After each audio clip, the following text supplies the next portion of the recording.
Rayalaseema ఎత్తిపోతు project ఏదైతే మనం చూసినామో assembly సాక్షిగా రేవంత్ రెడ్డి గారు మాట్లాడినారో కేవలం తన శిష్యుని కోసం ఒక గిఫ్ట్ లాగా ఇవ్వాలని క్లోజ్ డోర్స్ ఒప్పందం చేసుకున్న చంద్రబాబు నాయుడు గారికి ఈ యొక్క ఇప్పుడే మాట్లాడినారు ఎస్వి మోహన్ రెడ్డి అన్న, అదేవిధంగా ప్రకాష్ రెడ్డి అన్న గారు అందరూ మాట్లాడినారు. ఎంత అన్యాయం జరిగింది అంటే ఇప్పుడు లైనింగ్ ద్వారా ఏదైతే ప్రాజెక్ట్ని ఇక్కడున్న నీళ్ళని తీసుకొని పోవాలా డైరెక్ట్గా కుప్పంకి అని చంద్రబాబు నాయుడు గారు ప్రయత్నిస్తున్నారో అది కరెక్ట్, సమంజసం కాదు. ఎందుకంటే అనంతపురం సత్యసాయి జిల్లా అంటే they are called the horticulture hub of Andhra Pradesh అని చెప్తారు. ఇక్కడ పండే ఒక పంట మీరు కావాలంటే చూడండి, ఇక్కడ వాటర్ మెలన్ కావచ్చు, కర్బూజా కావచ్చు, కలంగడి కావచ్చు.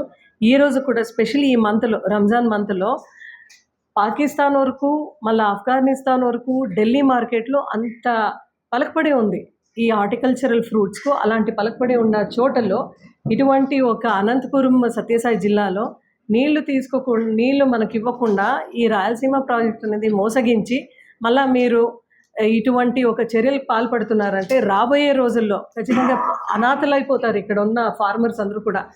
మనము వర్షాలపైన ఆధారితంగా ఉన్న రైతులు చాలామంది ఉన్నారు ఈ ఒక అనంతపురం జిల్లా సత్యసాయి జిల్లాలో. వర్షాధారితమైన రైతులందరికీ కూడా ఈరోజు మోసం జరుగుతూ ఉంది అని కూడా ఒకసారి ప్రభుత్వం ఆలోచించాలి. చెప్పడానికి ఈ ఉమ్మడి జిల్లాలో 3 మంత్రులు ఉన్నారు. ఈ 3 మంత్రులు ఎవరు కూడా దీని గురించి మాట్లాడడం లేదు. అసలు దీని గురించి ఎక్కడ కూడా ఎక్స్ప్రెస్ చేసే ఒక అవకాశం వాళ్ళకు వచ్చినా కూడా ఎక్కడ కూడా మాట్లాడతలేదు. ఎందుకంటే చంద్రబాబు నాయుడు గారు కేవలం తన స్వంత ప్రయోజనానికి రేవంత్ రెడ్డి గారికి ఇచ్చిన మాట కోసం ఈరోజు ఈ యొక్క రాయలసీమను మోసగిస్తే ప్రజలందరూ కూడా, రైతులందరూ కూడా ఊరికే ఉంటారు. మనం ఏది చెల్లితే కూడా జరుగుతుంది, ఏం చేస్తే 164 సీట్స్ వచ్చింది, మేమే కదా బాగా ఉన్నాము, కూటమిలో ప్రశ్నించే వాళ్ళు ఎవరూ లేదనుకున్నారు. బట్ రైతు అనేవాడు ఆయన సహనం కోల్పోతే ఎంతటి వరకు దిగుతాడు అనేది మాత్రము ఈ యొక్క గవర్నమెంట్ నిజంగా అందాజు కూడా వాళ్ళకి లేదు అని ఈరోజు మాట్లాడుతున్నాం. గతంలో కూడా మనం చూసినాం, జగన్మోహన్ రెడ్డి గారు ఈ యొక్క హెచ్ఎన్ఎస్ఎస్ ద్వారా బీటీపీ ప్రాజెక్ట్ అంటే ఉరుకొండ ప్రాంతానికి, కళ్యాణదుర్గం ప్రాంతానికి మనకి నీళ్ళు లేదు, ఇది నీళ్ళు తీసుకురావాలి, మనం జీడిపల్లి ప్రాజెక్ట్ ద్వారా నీళ్ళు తీసుకొని రావాలి, ఎందుకంటే అక్కడ తాగే నీళ్ళు కూడా ఇబ్బంది ఉంది అన్నట్టుగా మనం చెప్పిన వెంటనే జగన్మోహన్ రెడ్డి గారు ల్యాండ్ అక్విజిషన్ కూడా కాలేదు రైతులకు. చంద్రబాబు నాయుడు గారు 2017-16 టైంలో కేవలం శిలాఫలకం మాత్రమే కళ్యాణదుర్గంలో ఇనాగ్రేషన్ చేసిపోతే బీటీపీ ప్రాజెక్ట్కి నీళ్ళు కావాలా అన్న అక్కడ ద్వారా మనము జీడిపల్లి నుంచి తీసుకొని పోయి బీటీపీ ప్రాజెక్ట్ గుమ్మగట్టల్లో అక్కడికి వయా కళ్యాణదుర్గం పాస్ అవుతుంది అని చెప్పిన వెంటనే కేవలం శిలాఫలకం మాత్రం పరిమితి అయిన చంద్రబాబు నాయుడు గారు మాట ఇచ్చినారు, అంతే, నీళ్ళు ఇవ్వలేదు. బట్ ల్యాండ్ అక్విజిషన్ ద్వారా ఉరుకొండ టు బీటీపీ ప్రాజెక్ట్ రావాలంటే ఉరుకొండ, కళ్యాణదుర్గం, రాయదుర్గం ఇట్లా బైపాస్ కావాలంటే ఒక షెట్టూరు, ఒక కుందుర్పి, బ్రహ్మసముద్రం చూస్తే 14 పంపింగ్ హౌసెస్ రావాలంటే అక్కడ ల్యాండ్ అక్విజిషన్ చేసి ఖచ్చితంగా ఇక్కడ నీళ్ళు తీసుకొని రావాలి అని చెప్పి 84 crores ఇచ్చిన మహానుభావుడు జగన్మోహన్ రెడ్డి గారు రైతులందరికీ కూడా ఈరోజు గర్వంగా చెప్పుకుంటున్నారు. అటువంటి ప్రాజెక్టుకి కూడా మీరు ఈరోజు రాయలసీమ ఎత్తిపోతల ప్రాజెక్ట్ ఆపితే ఖచ్చితంగా నీళ్ళు అనేది రాదు. మళ్ళీ హెచ్ఎన్ఎస్ఎస్ లైనింగ్ మీరు నీళ్ళు తీసుకొని వెళ్తున్నారంటే ఇటువంటి ఉమ్మడి అనంతపురం జిల్లాలో చాలా కాన్స్టిట్యున్సీకి నీళ్ళు లేకుండా పోతుంది.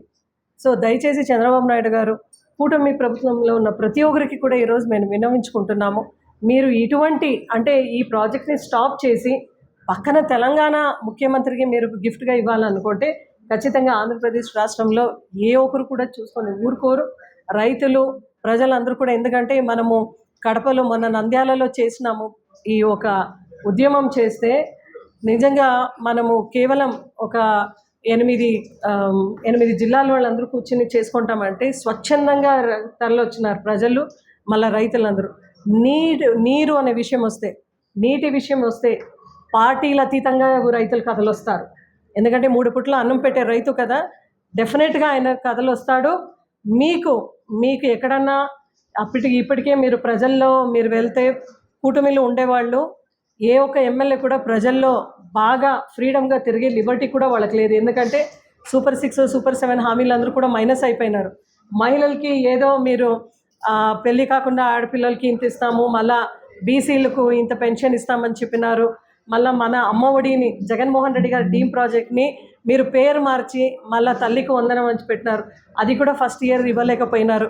మళ్ళా జగనన్న రైతు భరోసా పెట్టి దాని పేరు మార్చి కూడా మీరు అన్నదాత సుఖీభవ అని పెట్టినారు. ఈరోజు మేము అడుగుతున్నాం, అన్నదాత సుఖీభవ 100% ఎక్కడన్నా మీరు నిజంగా ఇంప్లిమెంట్ చేశారా? పోనీ ఈ బడ్జెట్లో కూడా ఇంప్లిమెంట్ చేసే ఆలోచన ఉండింది అంటే లయన్ షేర్గా మీరు రైతుకు ఎందుకు పెట్టలేదు? లయన్ షేర్ మీ బడ్జెట్లో ఈరోజు ఇరిగేషన్ ప్రాజెక్ట్స్ ఎందుకు పెట్టలేదు? సో ఇరిగేషన్ ప్రాజెక్ట్స్ అన్ని మైనస్ చేయాలనే ఈరోజు మీరు లయన్ షేర్గా పెట్టలేదు. ఏదో తూతూ మంత్రంగా మీరు పెడుతున్నారు, బడ్జెట్లో చూపిస్తున్నారు, చేసేస్తాం అని అనుకుంటున్నారు. గతంలో జగన్మోహన్ రెడ్డి గారు 2,35,000 కోట్లు అప్పు చేస్తే రాష్ట్రం శ్రీలంక అయిపోతుంది అన్నారు.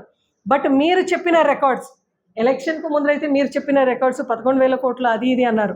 మొన్న ఫైనాన్స్ మినిస్టర్ ఆన్ రికార్డ్ ఆయన కూడా చెప్పిన మాట 235,000 crores అని చెప్పినారు. అంటే మీరు ఎలక్షన్కు ముందు వేరే మాట్లాడతారు, అసెంబ్లీ క్లోజ్ డోర్స్ రికార్డ్స్లో వేరే మాట మాట్లాడుతున్నారు.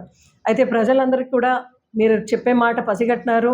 డైవర్షన్ పాలిటిక్స్లో భాగంగా తిరుమల లడ్డు పైన తీసుకొని వచ్చినారు.